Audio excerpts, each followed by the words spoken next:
ഈ കിങ്ഡത്തിന് സ്പീച്ചിനിടയിൽ പറയുന്നത് കേട്ടു ഇതിനകത്ത് ഓഡിഷനൊന്നും നടന്നിട്ടില്ല എന്ന്. ഇതിൻ്റെ പ്രോസസ്സ് അപ്പം എന്തായിരുന്നു?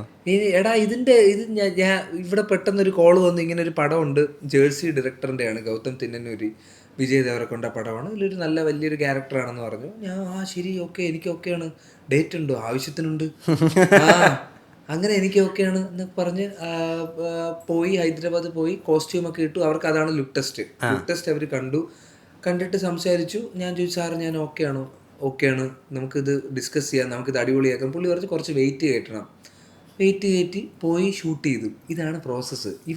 എൻ്റെ ഒരു പെർഫോമൻസ് എനിക്ക് അറിഞ്ഞൂടെ ഇവർ കണ്ടിട്ടുണ്ടോ എന്നുള്ള കാര്യം. റിബൽ എന്ന് പറഞ്ഞ തമിഴ് പടത്തിൻ്റെ ട്രെയിലറോ മറ്റോ കണ്ടിട്ടാണോ, അതോ ഇനി ഇൻസ്റ്റാഗ്രാമിലൂടെ എൻ്റെ ഏതെങ്കിലും ഫോട്ടോ കണ്ടിട്ടാണോ എന്ന് എനിക്ക് അറിഞ്ഞൂടാ.